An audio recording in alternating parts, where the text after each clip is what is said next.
Assalamualaikum warahmatullahi wabarakatuh. Bersyukur kehadrat ilahi dengan limpah kurnianya saya Ahmad Amin Rohimi bin Sulaiman dengan nombor matrik 2019 dapat menghabiskan latihan pengaman awal di sekolah PAS di sekolah pilihan iaitu Sekolah Menengah Kebangsaan Kuala Jenderis, Jalan Pengkalagawi, Kenyir, Kuala Berang, Terengganu selama 10 hari dengan jayanya.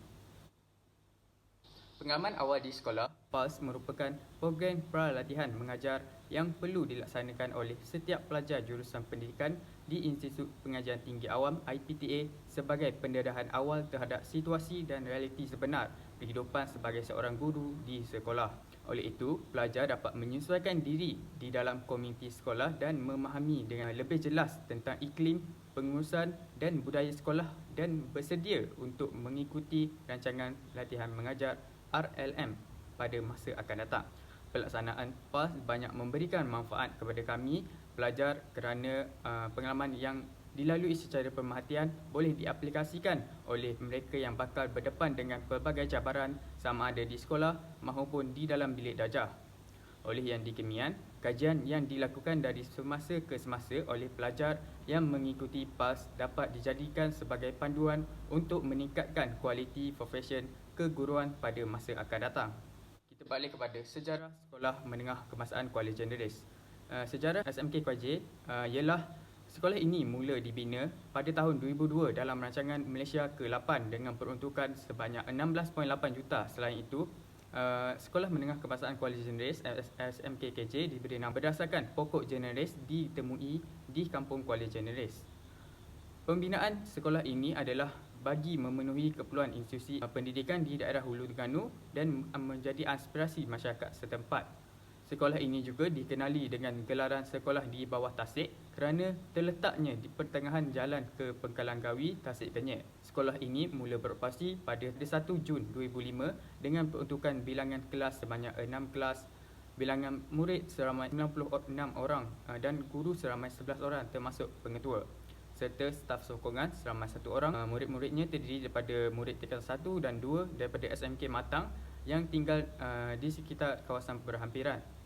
Visi sekolah adalah untuk pendidikan berkualiti insan terdidik negara sejahtera. Misi sekolah ialah melestarikan sistem pendidikan yang berkualiti untuk membangunkan potensi individu bagi memenuhi aspirasi negara. Motto profession sekolah adalah berilmu berakhlak. Slogan sekolah pula ialah transformasi teras kejayaan QJAS. Logo SMK Kuala Jenderis mempunyai maksud yang tersendiri, antaranya SMK Kuala Jenderis merupakan nama sekolah, berilmu berakhlak merupakan motto sekolah, 2005 merupakan tahun penubuhan rasmi sekolah, Hulu Terengganu yang ada di logo memberi maksud daerah terletaknya SMK KJ, serta warna-warna yang ada pada logo iaitu warna jingga merupakan warna daerah Hulu Terengganu, warna hijau merupakan warna keindahan alam semua jadi, warna putih hitam merupakan warna negeri Terengganu, dan yang terakhir adalah warna merah biru kuning merupakan warna jalur gemilang yang melambangkan semangat, warna diraja dan perpaduan rakyat. Okey, baiklah, kita balik kepada infrastruktur sekolah, persekitaran sekolah dan bilik darjah. Gambar yang pertama merupakan bangunan pentadbiran sekolah yang menempatkan pejabat, bilik guru, perpustakaan dan sebagainya. Seterusnya, pintu masuk utama sekolah, foyer dan bilik kaunseling juga terletak di bangunan pentadbiran aras bawah, dewan sekolah, kantin sekolah dan asrama sekolah. Sekolah Menengah Kebangsaan Kuala Jenderis juga menyediakan bilik masak dan bengkel jahitan SRT yang mempunyai pelbagai kemudahan serta kelengkapan peralatan untuk memasak dan menjahit. Selain itu, turut disediakan bilik pameran pakaian yang telah siap dijahit oleh pelajar SRT SMK Kuala Jenderis. Gambar terakhir merupakan bilik darjah atau kelas untuk pelajar dan guru mengadakan pengajaran dan pembelajaran secara bersemuka. Selain itu juga, SMK Kuala Jenderis juga mempunyai perpustakaan sekolah yang besar untuk pelajarnya, surau sekolah, dataran tempat berkumpul atau perhimpunan pagi, bangunan kelas, bengkel MPV dan taman herba. Seterusnya adalah refleksi terhadap persekitaran, pengalaman dan pengurusan bilik darjah. Antara penglibatan aktiviti yang telah dijalankan oleh saya ialah membantu guru pembimbing iaitu Puan Norma binti Abdul Razak dalam penyediaan waktu pengajaran dan pembelajaran di rumah PDPR secara sukatan pembelajaran harian. Atas arahan daripada guru pembimbing, saya telah mengikuti 4 sesi pembelajaran bersama beliau. Terdapat pelbagai ilmu baru yang saya dapat perolehi secara langsung dan tidak langsung. Ia diperolehi daripada pelibatan saya dalam aktiviti bilik darjah. Antara kekuatan yang diperolehi sepanjang saya mengikuti proses PDPR tersebut ialah guru melaksanakan PDPR berlandaskan pembelajaran abad ke-21 serta berlandaskan situasi pandemik COVID-19 di mana ianya banyak menggunakan teknologi kepada murid-murid. Pembelajaran yang berpusatkan murid secara atas talian berupaya memberi peluang kepada murid untuk mengembangkan daya fikir melalui proses berfikir yang terhasil daripada soalan-soalan dan aktiviti beraras tinggi. Antara kelemahan yang saya dapati semasa proses PDPR berlaku ialah kekangan masa dan internet yang kurang stabil. Tempoh pengajaran yang singkat menyebabkan guru tidak berjaya mengajar sepenuhnya kerana terpaksa menunggu anak murid untuk masuk ke dalam kelas atau kumpulan aplikasi WhatsApp. Setengah anak murid berada di kawasan pedalaman dan mereka tidak dapat mengikuti PDPR disebabkan tiada capaian internet. Hal ini menjejaskan kejayaan pembelajaran abad ke-21 dan pembelajaran secara atas talian yang diterapkan oleh guru. Terdapat juga segelintir murid yang masih lagi ingin kekal pasif dan hanya berdiam diri apabila ditanyakan soalan kerana guru tidak nampak muka mereka sama ada mereka masih berada di dalam kelas atas talian atau mereka sedang tidur atau melakukan kerja-kerja lain. Mereka juga tidak berani untuk menunjukkan diri dalam mengikuti pembelajaran abad ke-21.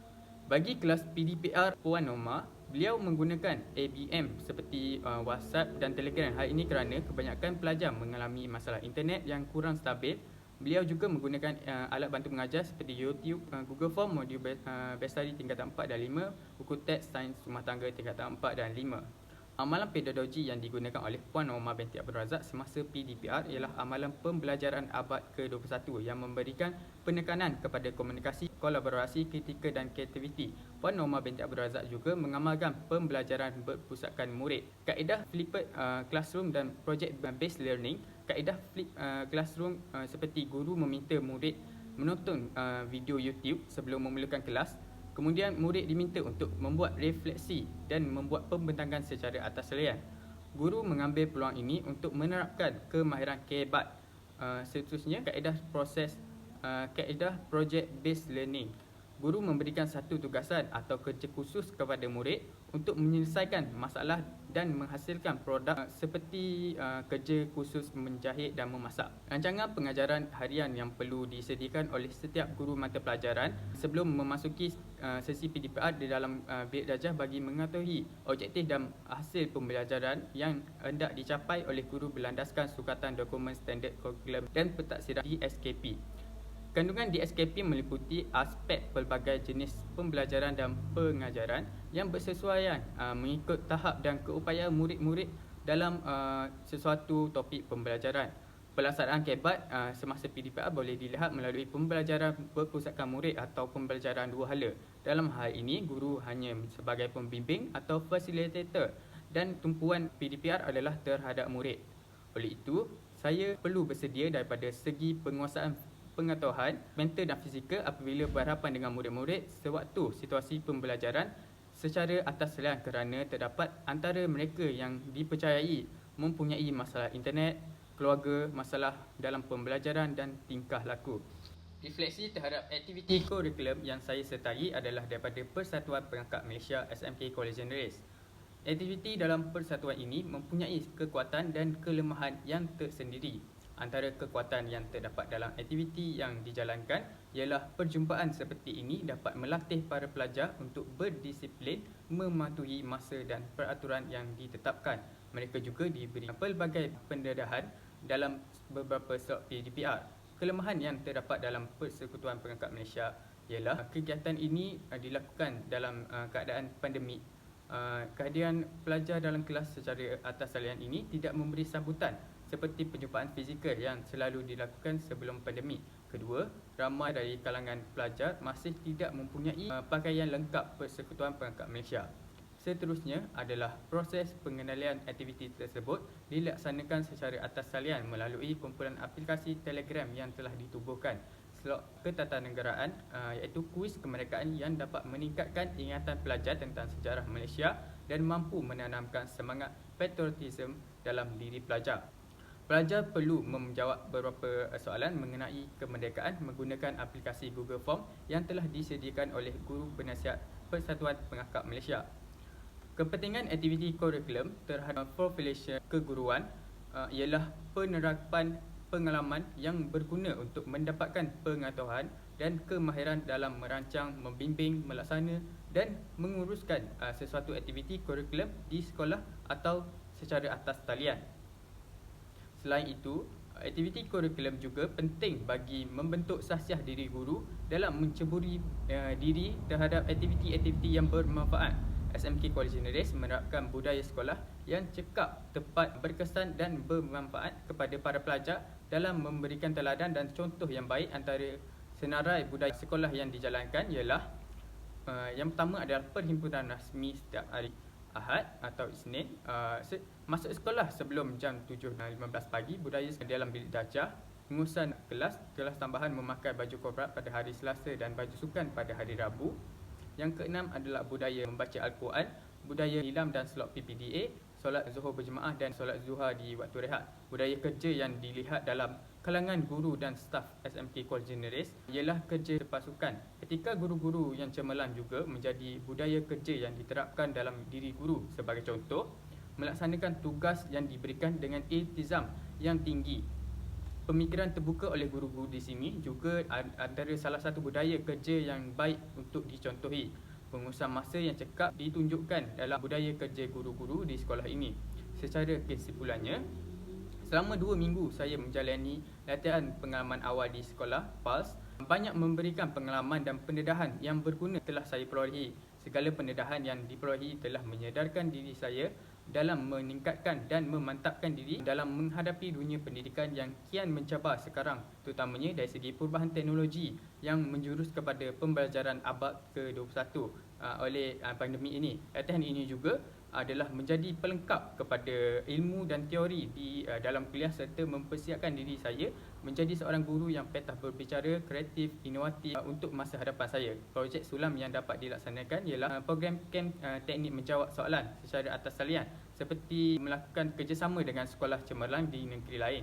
Tujuannya ialah untuk memberikan ketenangan dan ilmu yang luas kepada pelajar sebelum menduduki peperiksaan. Suasana pembelajaran di luar dari sekolah dan negeri akan memberikan keseronokan kepada pelajar kerana dapat berkenalan dengan rakan baru serta belajar dengan guru berlainan dengan mereka belajar. Ini akan menyebabkan mereka lebih bersemangat untuk belajar. Di dalam kem ini juga, guru akan mengadakan slot motivasi bagi memberi kesedaran dan semangat kepada pelajar yang akan menduduki peperiksaan tersebut. Guru akan mencurahkan segala ilmu yang dimiliki itu kepada pelajar bagi memastikan mereka faham dan menjawab soalan peperiksaan nanti. Melalui kem pendidikan ini juga sememangnya dapat membantu mereka untuk menjadi lebih baik dan luar biasa serta dapat membantu pelajar untuk cemerlang dan ramai pelajar yang akan dapat menyambung pelajaran ke peringkat yang lebih tinggi. Ini sememangnya akan menaikkan lagi imej SMK Kuala Generis. Di bahagian lampiran ini terdapat gambar saya bersama pengetua dan guru pembimbing PALS serta mesyuarat dan program yang saya sertai sepanjang melaksanakan PALS ini. Yang terakhir adalah aktiviti PDPR bersama guru pembimbing dan pelajar tingkatan 4 dan 5 SRT melalui platform WhatsApp dan Telegram. Setakat itu pembentangan saya pada kali ini. Terima kasih.